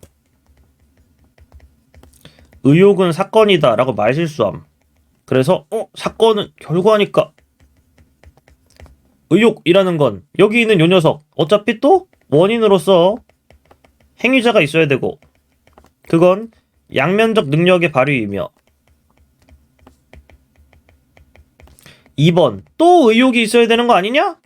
그럼 또 여기에 또 1, 2 2번에 또 1, 2 이렇게 가는 거 아니냐? 라고 했는데 갑자기 이거에 대한 반박은 뭐였죠? 1과 2는 같은 것, 구별 안 되는 것 말했어요. 끝이에요. 그 다음 요 의욕은 행위 어떤 능력 발휘 자체가 의욕이므로 또 다른 의욕이 필요하지 않다. 여기에다가 야 근데 의욕은 사건이라며 얘기하면 이제 차단 나갈 거예요. 끝. 그 다음 한 번 더 이야기했죠? 아니 의욕이 사건과 항상 결합을 한다며. 항상적인 결합을 한다며. 근데 항상적인 결합은 원인이 있으면 결과가 일어난다는 거거든? 그러면 넌 원인이 행위자라며. 근데 행위자면 이 항상적 결합을 설명할 수 없잖아. 원인은 행위자가 아니고 원인은 사실 의욕 그 자체인 거 아님? 근데 이거에 따라 뭐라고 반박했다? 그 항상적 결합 맞긴 해. 근데 그거 꼭 의욕과 사건의 관계? 그것도 맞지. 근데 이것만으로는 안 돼. 라고 하면서 기존의 어떤 자신의 이론 걔를 뒷받침했대요. 우리가 알 수 있는 건 기존의 이론이 뭐였는가? 기존의 이론은 원인은 행위자야. 그리고 그 행위자의 양면적 능력 발휘랑 행위자의 의욕 이렇게 있는 요 세트가 돼야 원인이 구성되고 그거에 따라 사건이 일어나는 거지. 좀 추가적인 해설 좀 해봤는데 이해가 될까요? 이해를 포기하려고 하는 친구들도 있겠지만 네, 문제 풀 땐 그것까지 필요하지 않습니다. 근데 다 한다면 이 정도가 된다. 의외로 이게 핵심이었어요. 이 말 때문에 이런 일이 벌어졌고 여기서 이 항상적 결합을 위의 내용과 짝지으면서 그러네 하면서 내용을 우리가 이 비판하는 사람들에게 맞장구 쳐줄 수 있는 그런 상태가 돼야 여기 있잖아요. 그 내용, 요 항상적 결합, 요거 원인과 결과 사이에 나타나는 거라는 점, 요 내용까지 보면 되는데, 근데 요 리드는 다 아니야 이런 사람이기 때문에 항상적 결합은 그런 게 아니야 이렇게 반박할 줄 알았더니 항상적 결합은 맞는데 그것만으로는 안 돼 라고 대충 얼버무린 다음에 자신의 이론을 다시 얘기했다는 거 보니까 아 원인은 행위자야 그리고 이런 구도가 성립되지 라고 말하는 내용이구나 라는 걸로 확인할 수 있을 것 같습니다. 리드는 기회 원인의 문제도 해결해야 했다. 기회 원인이 뭔데? 당시에는 중세 철학의 영향으로 어떤 철학자들은 인간의 행동을 비롯한 사건들의 진정한 오직 신뿐이며 극단적이네. 행위자는 기회 원인에 불과하다고 생각했다. 행위자는 원인이라고 했는데 이게 기회 원인이라고 하네? 기회 원인은 일상적으로는 마치 원인인 듯 보이지만 가짜인 것. 찐처럼 보이지만 짭인 것. 리드는 이러한 입장을 경험주의 관점에서 배격했다. 배격은 멀리하고 이렇게 취급하지 않았다는 거예요. 그는 우리가 경험할 수 있는 것은 행위자의 의욕과 행위뿐이며 의욕 플러스 행위. 이 행위는 뭐죠? 양면적 능력 발휘. 행위에 신의 개입하는 것은 경험할 수 없는 것이기 때문에 신이 진정한 원인이 될 수 없다고 주장했다. 신은 경험되지 않아. 리드는 궁극적으로 결정을 내리는 것이 행위자에게 달려있다고 주장함으로써 인간의 주체적 결단이 갖는 의미를 강조했다. 결과적으로 갑자기 인간을 엄청 옹호한 사람으로 표현되게 되네요. 이 정도? 다 읽었다. 윗글에 나타난 리드의 견해로 적절하지 않은 것. 인간은 자유의지를 지닌 존재로 행위자가 될 수 있다. 오케이. 변화를 산출하는 능력을 가진 모든 존재는 행위자이다. 행위자의 조건은 뭐였죠? 행위자는 양면적 능력을 지녔으며 변화에 대한 책임이 있어야 되는데 얘는 변화를 산출하기만 하면 된대요. 책임은 어디 갔어? 인간의 의욕은 말실수에서 괜히 비판하는 사람들의 먹잇감이 되었다. 항상적 결합이 존재하더라도 행위자가 존재하지 않는 경우에서는 원인을 발견할 수 없다. 왜? 행위자 자체가 원인이니까. 그리고 항상적 결합만으로 인과를 정당화할 수 없으니까 기존의 이론을 이야기했고 기존의 이론은 행위자가 원인이다 라는 내용이었으니까 원인을 발견할 수 없다. 왜? 행위자가 원인이니까 존재하지 않으면 원인을 발견할 수 없지. 그런 내용이었어요. 휴미 제시한 세 가지 조건이 모두 충족되는 경우라도 1, 2, 3은 되지만 인과가 아닌 경우 분명히 존재할 수 있다 였으니까 다 지울 수 있고요. 답은 2번이 되겠네요. 윗글을 바탕으로 기억을 이해한다. 기억이 뭔데? 흰 공, 빨간 공, 리드. 빨간 공과 흰 공 양면적 능력이 존재하지 않는다. 왜? 양면적 능력은 할 수도 있고 안 할 수도 있는 거니까. 그리고 다 원인이 아니라고 봤으니까. 빨간 공과 흰 공의 움직임에는 시공간이 이어지지 않는다고 보았겠군. 리드는 시공간이 이어지지 않는다고 봤나요? 1번 시공간, 시간적으로 앞서 있어야 되며 이어서 나타나야 하며 아니 빨간 공과 흰 공의 움직임 시공간이 이어지지 않는다? 그렇게 비판한 적은 없는데요. 빨간 공은 리드가 말하는 조건을 지키지 않았기 때문에 원인이 안 됐을 뿐이죠. 근데 이런 식으로 답이 나온 패턴은 보통 우리가 경험한 적이 많이 없잖아요. 그러니까 물음표를 찍는 게 좋아요. 3번 원인이 될 수 없다. 어우 깔끔하네. 4번 5번 흉입니다. 흉 상상적 결합을 발견할 수 있다. 왜? 원인과 결과니까. 5번 부티진 사건이 흰공이 움직인 사건의 원인이라면 두 사건은 동시에 일어나는 것일 수 없다. 왜? 1번 조건 시간적으로 앞서 있어야 한다. 답은 확실하게 2번이네요. 리드가 이 빨간 공과 흰 공의 움직임 가지고 이야기할 때 깐 건 시공간이 이어지지 않으니까 그런 거야 라고 한 게 아니며 1, 2, 3들이 모두 만족하지만 성립하지만 인과관계가 성립하지 않을 수도 있다고 봤기 때문에 성립을 얘기했고 그때 인과관계가 성립하지 않는다고 본 이유들에 대한 내용이니까 얘는 갑자기 1, 2, 3 중에 뭐 조건 하나 몇 번이죠? 조건 2번이 성립하지 않는다고 말하는 내용이 되면서 그렇게 비판한 적은 없어. 그렇게 부정한 적은 없어. 얘기하면 끝날 겁니다. 답은 2번이네요. 16번 A에 대한 이해로 적절한 것. A가 뭔데? 기회원인. 기회원인은 중세시대 어떤 사람들이 인간은 기회원인에 불과해 이랬는데 리드가 뭐라고 했죠? 뭘 기회원인이야. 인간이 최고지. 관찰할 수 없는 신 따위는 이야기하지 마.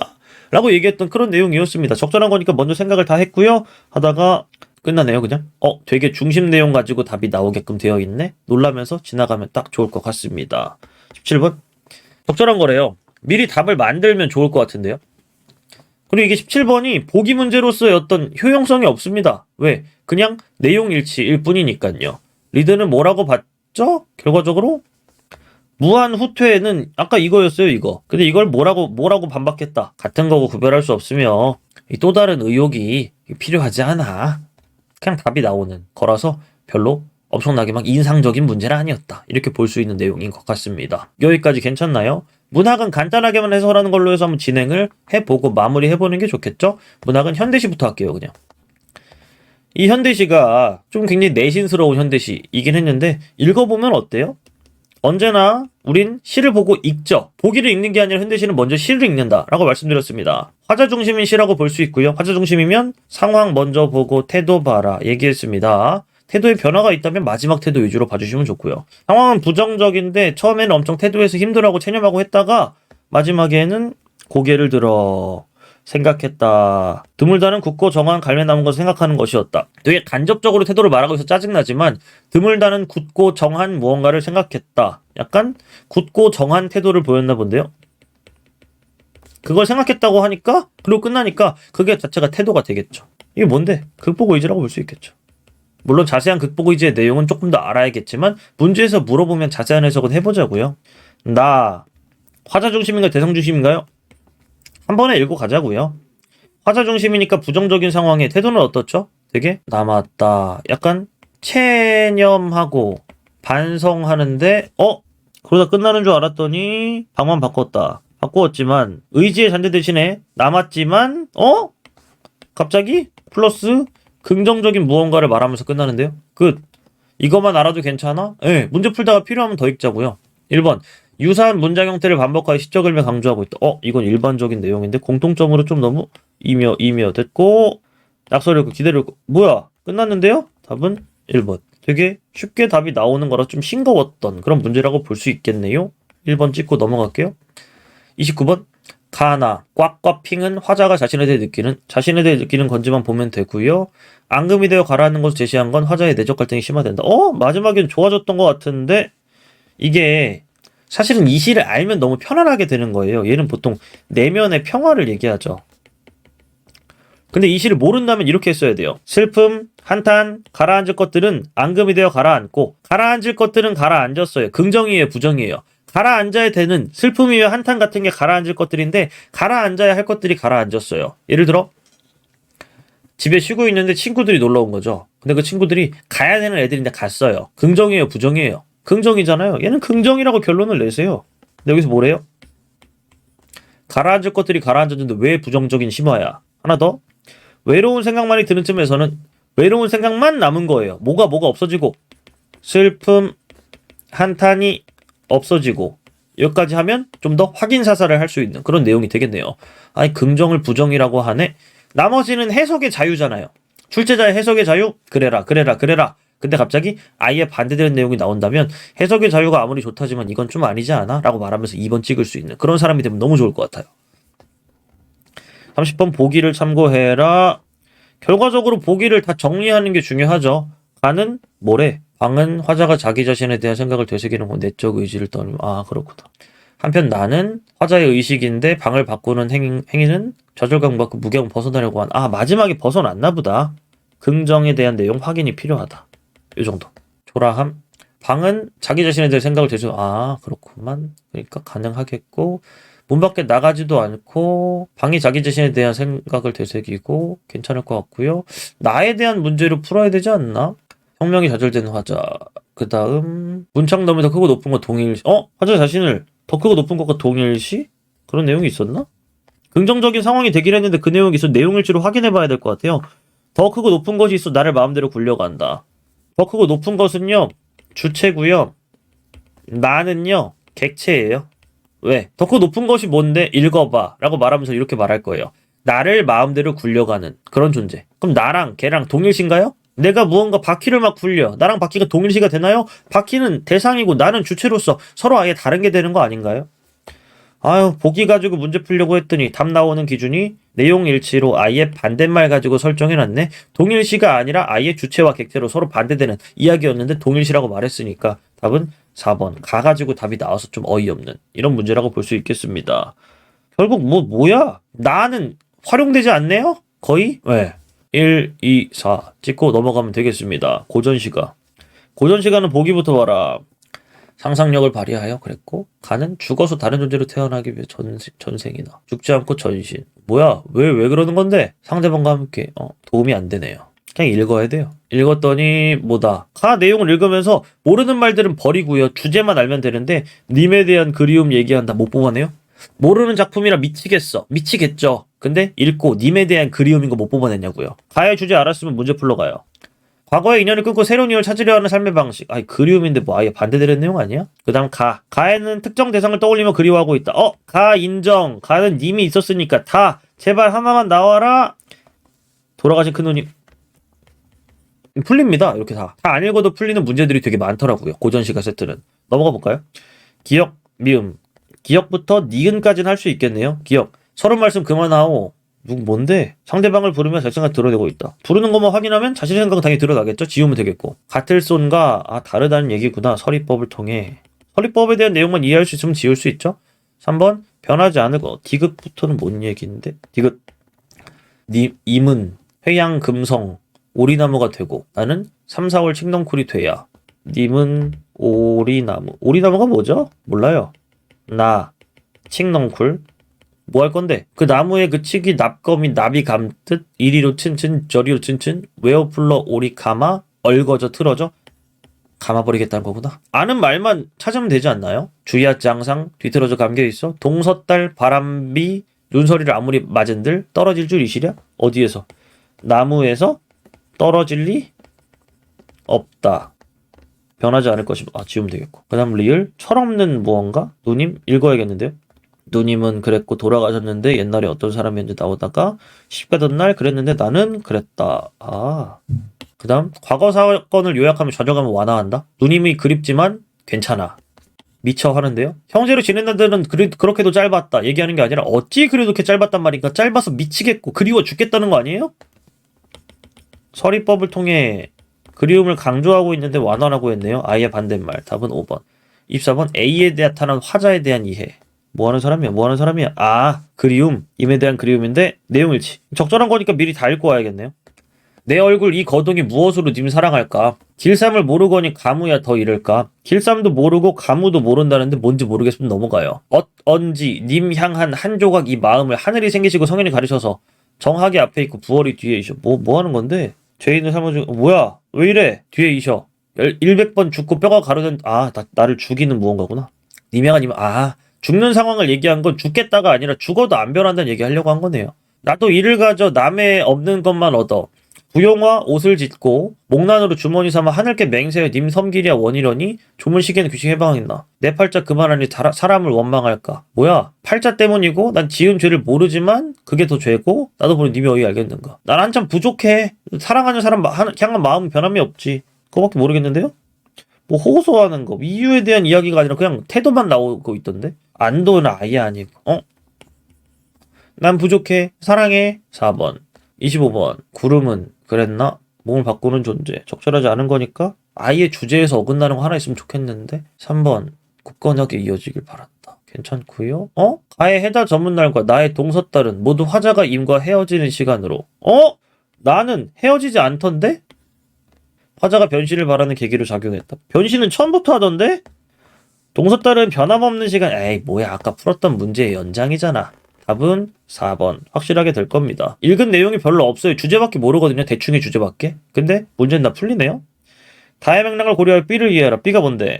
슬퍼 이런 얘기네. 누님이 죽어서 슬퍼. 뭐 상세한 구체적인 표현은 없던데? 뭐야? 이유가 어딨어? 그렇게 해석할 여지라도 있나? 넘기기에 적시네. 슬프네. 그냥 슬프다밖에 없는데요? 상세한 어떤 구체적인 내용이 없다. 답은 1번. 끝인데요. 27번. 누님의 이름을 밝혀. 그럴 수 있겠죠? 와우. 아무개라고 하는데요. C만 판단하면 됩니다. 놀이개를 꺼낸 놀이개. 나 울었어. 화내야 돼. 놀이개를 꺼내. 답은 5번.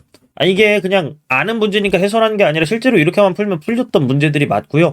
꽤나 확신할 수 있는 내용들이었기 때문에 이 과정이 아마 정확한 과정이었고 여기에 더해지는 것들이 아마 부수적인 별로 필요 없는 내용이 아닐까? 이런 생각이 들 정도의 그런 문제 세트였다라고 볼 수 있겠습니다. 나쁘진 않은데 너무 주제만 가지고 다 풀리니까 조금 좀 허술하다? 좀 허무하다? 이런 문제 세트라고 볼 수 있겠네요. 소설. 복잡하네요. 내부 이야기, 외부 이야기. 내부 이야기는 나 이만집의 일기로 사건들이 있다. 내부 이야기에 나는 이만집이겠네요. 외부 이야기에 나는 일기 보는 사람이고. 유사한 시각을 드러내기도 하고 상이한 시각은 다른 시각입니다. 모르겠다면 이건 어휘력이죠. 아울러 외부 이야기의 서술자인 나가 내부 이야기에 제시된 내용을 바탕으로 추론하고 해석한 내용을 덧붙여 작품 얘기 폭을 넓히고 있다. 잘은 모르지만 모르는 내용을 아마 외부에서 일기 보는 사람이 이런 건가 저런 건가 이러면서 막 읽고 있나 보죠? 읽었잖아요, 여러분. 볼게요. 일기를 읽는다. 아버지의 눈에 내부구나. 이런 일이 있었구나. 힘드신 것 같은데. 아버지는 힘든 사람이라는데 같이 힘들다는데요? 적수무책이다. 뭐야? 여기부터 외부네요? 어머니가 안 계시고 힘든데 아버지가 흥미를 유발하고 있고 그랬다. 내부네요, 여기부터. 그 다음 내가 보기에는 이게 약간 추측이나 해석 같은 걸 덧붙인다는 거가 이런 거구나. 여기부터 또 외부네요. 내용을 치네요. 내용을 치 어떻게 풀어라고 얘기했냐면 돌아가서 확인해라 이거예요. 이만집은 아버지의 학력이 내부에서 찾아야 됩니다. 아버지의 삶에 기여했다고 생각했다. 확인하시고요. 지우면 돼요. 대충 어딘지 아니까 가서 확인하는 거예요. 아버지는 이만집에게 경집의 형에 대한 장래에 대한 걱정을 토로했다. 아버지가 말을 안 해요. 확인할 곳이 없습니다. 3번. 아버지는 부정사건에 연루되었음에도 공무원직을 계속해서 수행하고 있다. 아버지 공무원 어쩌고 말했던 게 아버지 별로라고 했는데 여기서 공무원 외부 이야기 나왔던 것 같은데? 파면당한 양반인 것 같다. 4번. 이만집은 집안의 문제를 해결하는데 아버지 자신이 이건 내부네요, 확실히. 자기도 왔다고 하나? 에이, 더 무력하다고 하는데. 근거 찾고 지우세요, 이렇게. 5번? 뭐야. 5번은 무조건 답이잖아. 알리러 왔어요. 근거 찾고 확인하시면 되고요. 그 다음, 기억에서 미음. 아예 틀린 거 있어라. 제발, 아예 틀린 거 있어라. 하나씩 봐야 되네요. 기억. 오케이. 니은. 무력한 삶의 태도? 뭔데? 풍뎅이처럼. 오케이. 무력한 사람 많이 나오니까. 디귿 상대방에 대한 인식 변화? 뜻밖에도 확인했다. 그게 수학이었다. 인식 변화네요. 어떤 인식 변화인지 모르지만 대충 인식 변화인 거 확인했고요. 리을. 태도 변화를 예상하면 현실적인. 그렇게 열심히 공부해서 어디다 쓸 거예요? 거의 그냥 꼽주는 거 아니에요? 에이. 비망록 실마리를 그게 아니라 특정 인물의 기록. 사회현실의 문제점? 사회현실에 대한 이야기를 하고 있었나? 실체지향주의. 세상만사의 문제점. 언급이 없다. 확인하시면 되고요. 가해자 시대의 냄새. 시대가 가해자라고 하네. 됐다. 답은 2번. 이렇게 확인하고 지우시는 거예요. 전 다 아는데 한번 억지 텐션으로 해본 거죠. 34번. 보기 가지고 답이 나올 것 같잖아요. 근데 보기가 기준이 아니고 보기 가지고 쭉 찾은 다음에 이렇게 말해야 돼요. 보기엔 답이 안 나오더라. 이렇게. 그럼 뭘로 나오는데? 완전 내용일치로 나와요. 내용일치로 나오니까 평가원스럽지 않다. 이렇게 말할 수도 없어요. 요즘은 평가원도 내용일치로 답이 많이 나오기 때문이죠. 보기가 먼저의 기준이라고 생각하시면 좋고 보기에 없는 말이다. 보기와 반대되는 말. 그런 걸 먼저 다 포부로 사준 후에 없으면 내용일치가 들어가는 것이다. 이렇게 생각해 주시면 딱 맞을 것 같습니다. 답은 결과적으로 A가 B가 말하잖아요. A는 이만집이고요. B가 밖에서 참견하고 있는 납니다. B는 A에 대해 늘 피해의식에 시달린다. A가 아니라 B는 아버지에 대해 지난 글씨가 있기 때문에 확인하면 됩니다. 피해의식 어디 있는데 피해의식에 시달리나? 아버지. 답은 4번. 내용일치로 답이 나온다 라는 내용이죠. 화면이 왜 이렇게 안 넘어가냐? 답이 결국 4번이라는 거고요. A에 대해가 아니라 아버지에 대한 생각이었는데 그걸 A로 바꿔치기 해놨더라. 완전 내용일치였고 내용일치로 결국 보니까 반대말이긴 해요. 아버지냐 나냐 해가지고 아예 반대말이긴 한데 결과적인 거였고 보기 가지고 봤더니 다 맞는 거 같은데 한 다음에 이제 보기를 참고해서 내용을 보시면 아예 내용일치로 그냥 틀려버린 내용이 나와버린다 라는 거죠. 계속 찾고 다시 확인하셔야 됩니다. 처음에 모든 걸 읽고 외우려고 하면 그 외운 내용을 지키면서 문제를 풀다 보니까 정확도가 되게 떨어져요. 오히려 대충 읽고 정확하게 확인하는 게 훨씬 더 좋다라는 말씀을 드리겠고요. 비문학보다 훨씬 더 돌아가서 확인하는 게 편하기 때문에 그 소설의 장점을 좀 활용하시는 게 좋지 않을까 이런 생각이 들고 고전소설 다양한 환상담, 서사적 전략 뭔지 모르죠. 가령 동일한 시간에 특정한 한 공간에서 인물들이 각각 겪은 환상체험을 제시하여 그 공간에서 일어난 일들을 서로 다른 입장에서 이해할 수 있게 함으로써 서사를 입체적으로 구성하고 있다. 그렇겠네. 이런 거 맨날 서술상의 특징 문제에서 틀린 선택지로만 나왔지 이게 일어나는 경우 잘 없는데 그죠? 이를 위해 서술자는 공통적인 서사 장치를 통해 뭔지 알아야 되고요. 인물들이 비현실적 공간에 들고 나도록 하고 있으며 어딘지 알아야 되고요. 인물들의 체험에 동일성이 나타나서 진술하고 인물들이 겪은 사건을 대응시키고 있다. 동일한 거니까. 이러한 환상 체험은 현실 세계에서의 일들을 예고하는 기능도 수행하고 있다. 뭐야 이거 약간 꿈 같은 건가? 보통 꿈에서 뭔가를 보고 와서 이거대로 일어난다 뭐 이런 거 하잖아요. 일일은 쭉 읽어요. 낭자 초당에서 울고 있는데 소를 놓고 있는데 청조가 날아왔다. 청조가 새래요? 우나봐요. 새가 말했대요. 잉? 낭자의 부모님 저기 계시니 저와 함께 가사이다. 거의 납치급 멘트죠? 유괴급 멘트를 한 다음에 따라갔더니 환상적인 거 나왔네. 요지라고 쓰여있다는데요. 너무 의리하게 들어갔더니 하다가 환상체험하네. 하다가 너 인간세상 고행을 얼마나 겪었냐? 그 다음 태을이 누구죠? 여기 소화인데 소화를 만나보았느냐? 뭐야? 소화가 4번 죽으렉을 지내왔사오니 그랬다. 그러다가 대충 읽어요. 조아들은 하다가 꿈이었구나. 역시 돌아가 이거 보기로 돌아가 이거 특정한 항공관 요지입니다. 요지. 공통적인 서사장치 얘도 혹시 자나? 꿈에 이 녀석 꿈 이렇게 대응 확인하면서 읽으시면 돼요. 비현실적인 공간? 아까 그 막 구름 있고 막 이런 되겠지. 그리고 현실세계를 예고한다? 예고가 나왔나요? 에이 뭐 있네. 아들 2개 딸 하나 뭐 있고 내용 있네요. 다 읽었다.